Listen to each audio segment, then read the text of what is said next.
तो चलिए आज हम डिस्कस करते हैं कलत्र राशि। कलत्र राशि क्या होता है? ये जन्म कुंडली के मिलान करने में, मतलब वर और वधू के जन्म कुंडली के मिलान करने के समय में इस कलत्र राशि का बहुत बड़ा महत्वपूर्ण योगदान होता है। तो सबसे पहली बात तो हम लोग ये जानें कि कलत्र राशि आखिर होता क्या है।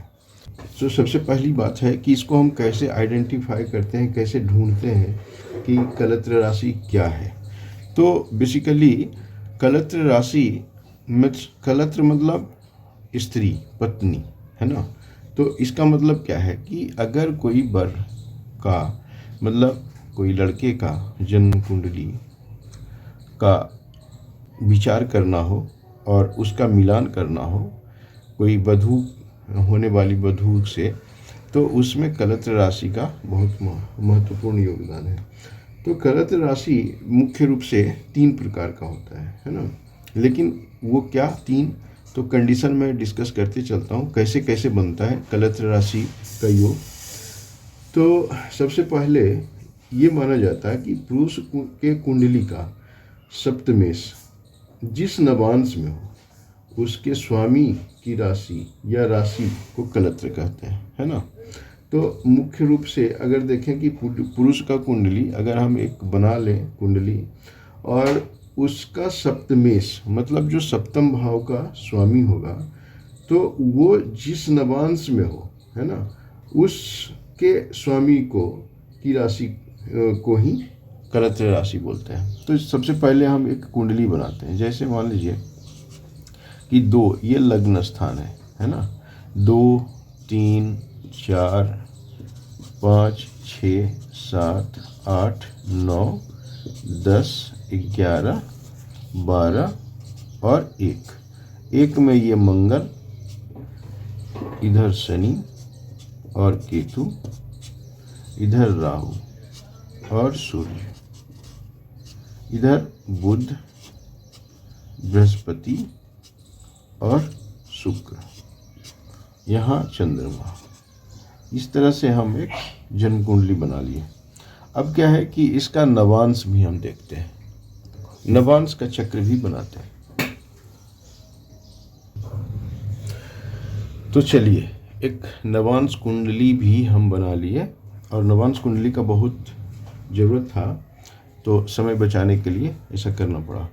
तो अब हम बात करते हैं कि पहला कंडीशन क्या है। तो पहला कंडीशन है कि सबसे पहली बात है कि 3 प्रकार का जो कलत्र राशि है उस पर हम डिस्कशन करते हैं कि वो तीनों कैसे कैसे फाइंड आउट होगा। तो पहला कंडीशन है कि पुरुष का कुंडली का सप्तमेश। अब जैसे इस पुरुष का कुंडली है और उसके बाद इसका सप्तमेश, ये क्या हो जाएगा? तो ये सप्तमेश हो जाएगा मंगल, है ना। तो ये मंगल हो गया सप्तमेश, ठीक है। दूसरा, जिस नवांश में हो, अब नवांश में हम यहाँ चलते हैं तो कहाँ पर है? ये रहा, ये मंगल यहाँ बैठा है ना। तो जिस नवांश में हो उसके स्वामी की राशि। तो अब जिस नवांश में बैठा है मतलब क्या है? ये सिंह में बैठा है ना। तो इसका स्वामी की राशि मतलब क्या है कि इसी का स्वामी का राशि, मतलब ये राशि क्या हो गया? तो सिंह हो गया, है ना। तो अगर मान लीजिए कि सप्तमेश मंगल है और वो नवांश कुंडली में सिंह राशि में बैठा है, तो ये सिंह राशि जो हो वो इसका एक पहला हो गया, है ना। तो मतलब 5th नंबर जो हो गया ये सिंह राशि बन गया, ये पहला कलत्र राशि बना, है ना। तो एक तो ये कंडीशन हो गया। उसी तरह से दूसरा कंडीशन क्या है? इसी को विचार करते हुए हम लोग समझते हैं कि सप्तम भाव का स्वामी मतलब सप्तमाधिपति जिसको बोलते हैं, जिस राशि में उच्च होता है। तो अब देखिए ये सप्तम भाव का स्वामी ये मंगल है। मंगल कहाँ उच्च होता है? तो उच्च होता है ये मकर में, है ना, मकर में।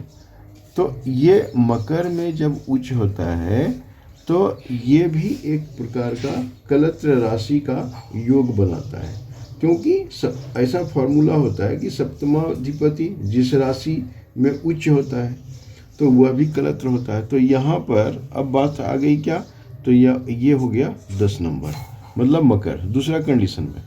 तीसरा कंडीशन में क्या होगा, तीसरा कंडीशन को हम डिस्कस करते हैं। तो उसी तरह से कलत्र राशि का जो हम लोग डिस्कशन करते चल रहे हैं, तो कि सप्तम भाव का नवांश भी कलत्र राशि होता है। तो अब देखिए कि जो सप्तम भाव का नवांश है ना, सप्तम भाव को नवांश में क्या है, तो ये है। यहाँ भी संयोग से देखिए कि सप्तम भाव का जो नवांश है ये भी मीन्स मंगल ही होगा, इसका स्वामी है ना। तो सप्तम भाव, तो नवांश कुंडली में सप्तम भाव में कौन बैठा है, तो ये वृश्चिक है। और वृश्चिक का क्या होगा, तो वृश्चिक का भी जो मतलब ये होता है ना, वृश्चिक का भी कंडीशन है, तो वो भी 8 नंबर सप्तम भाव का नवांश। तो ये भी हो गया कलत्र राशि। तो अब इस तरह से अब तीनों कंडीशन को हम देख लिए है ना। पहला कंडीशन क्या था कि पुरुष कुंडली का सप्तमेश जिस नवांश में हो उसके स्वामी की राशि या मतलब को कलत्र कहते हैं। तो ये हो गया, इस तरह से विचार कर लिए। दूसरा कंडीशन ये था कि सप्तम भाव का जो अधिपति है जिस राशि में उच्च होता है, तो उच्च किस में होता है, तो मकर में होता है, तो ये भी कलत्र राशि हो गया। तीसरा कंडीशन क्या है कि सप्तम भाव का नवांश भी कलत्र राशि होता है। तो सप्तम भाव, ये नवांश कुंडली में सप्तम भाव ये 8 नंबर है। तो अब क्या है कि ज्योतिष शास्त्र के मत के हिसाब से, मतलब विभिन्न ऋषि महर्षि और ज्योतिष विद्वान के द्वारा जो फाइंड आउट किया गया है, जो रिसर्च किया गया है हजारों वर्ष, उसके बेसिस पर इस तरह का नियम को देखा जाता है कि अगर देखा जाए कि ज्योतिष शास्त्र के मत को, तो ज्योतिष शास्त्र के मत के अनुसार स्त्री की जन्म राशि पुरुष के इन सभी है ना कलत्र राशियों में से किसी राशि में होना चाहिए। तो अगर मान लीजिए कि हम इस लड़के का जन्म कुंडली देख रहे हैं और इससे फाइंड आउट करते हैं कि जो लड़की हो इसके लिए इस जन्म कुंडली से रिलेटेड, तो जो वधू का होगा वो राशि वो कौन कौन होना चाहिए, तो ये तीनों कंडीशन में इसको शुभ माना जाता है, मतलब अच्छा माना जाता है। या फिर क्या होता है कि उनका जो त्रिकोण में स्थित हो, जो त्रिकोण में स्थित है जो राशि, उनमें से किसी में स्त्री की जन्म राशि होना चाहिए। तो त्रिकोण में कौन सा है, तो त्रिकोण में चलते हैं। देखिए एक बात और भी देखते हैं कि त्रिकोण में कौन कौन राशि है। तो त्रिकोण में आप जानते हैं कि 1, 5 और 9 ये भाव हो गया त्रिकोण।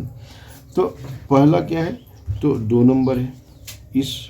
ये भाव की बात कर रहे हैं हम, है ना, ये भाव है, ये त्रिकोण हो गया। तो अब देखना होगा कि त्रिकोण में जो स्थित राशि है, तो त्रिकोण में स्थित क्या है, वृक है, मेक वृक है ना, तो ये दूसरा नंबर। तो ये वृक जो है ये पहला कंडीशन में है, 1 नंबर में है। 5वां में कौन सा है, 5वां में ये है कन्या, कन्या हो गया क्या 5वां में। और 9th में क्या है, तो मकर है ना। तो इस तरह से हम देख रहे हैं मकर,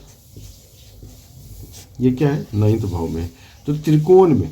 तो अब ये देखने वाली बात है कि त्रिकोण में, इसके त्रिकोण में मतलब जन्म लड़के के त्रिकोण में जो जो राशि बैठा है, तो पहला आप जानते हैं कि प्रथम भाव, 5th भाव और 9th भाव, ये 1, 5 और 9 भाव ये जो होता है ये त्रिकोण होता है। तो इसी त्रिकोण में से अगर मान लीजिए कि ये त्रिकोण में से अगर वृक आया पहला, कन्या आया दूसरा, मकर आया तीसरा, तो ये सब राशि भी अगर कन्या का हो, है ना, ये कन्या का राशि अगर होता है तो वो भी सूट करता है, सूटेबल होता है और ये ऐसा उचित माना जाता है।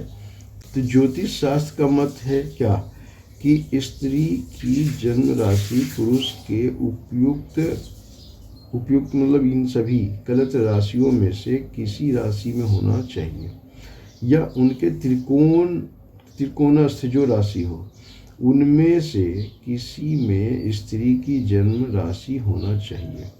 यदि स्त्री की जन्म राशि इन सभी राशियों में से किसी राशि में नहीं पड़ती हो, है ना, ये इम्पोर्टेंट बात है कि ये जो हम लोग फाइंड आउट कर रहे हैं कि कलत्र राशि ये 3 हो गया, फिर त्रिकोण से रिलेटेड राशि ये हो गया, ये 3।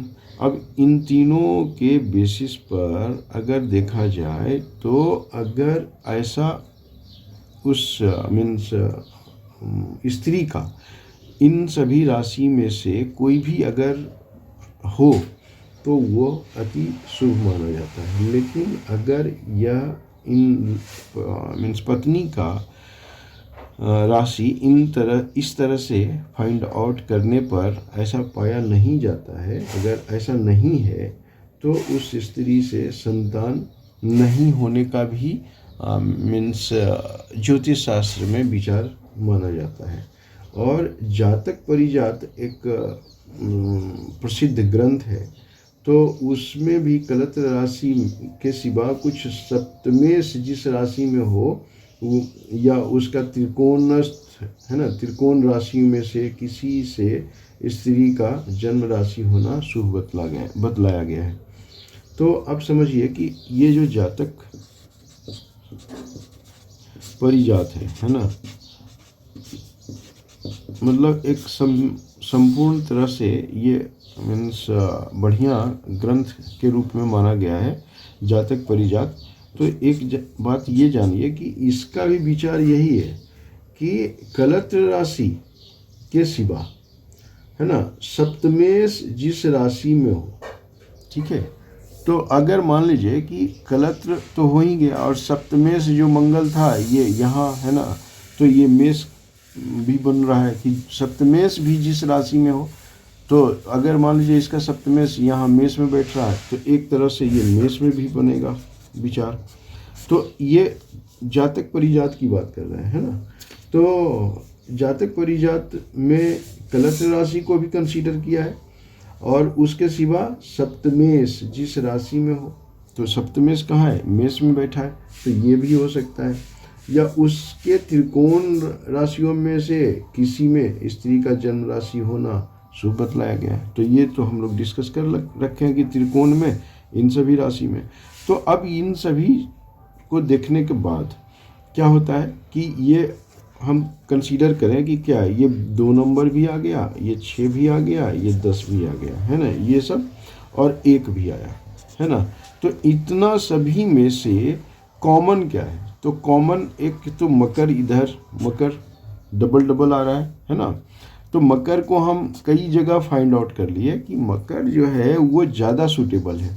तो अगर मान लीजिए ऐसे कंडीशन में अगर सबसे ज़्यादा बढ़िया अगर देखा जाएगा तो मकर राशि से रिलेटेड तो है ही, लेकिन उसके अलावा भी अगर इन सभी राशियों में से संबंधित अगर कोई स्त्री का जन्म कुंडली बन है तो वह भी शुभ माना जाएगा। तो इस तरह से और भी डिस्कस करेंगे। धन्यवाद। आप लोग प्लीज़ सब्सक्राइब कीजिए, सब्सक्राइब करना मत भूलिए, और इस तरह से और भी विचार हम करते रहेंगे। धन्यवाद।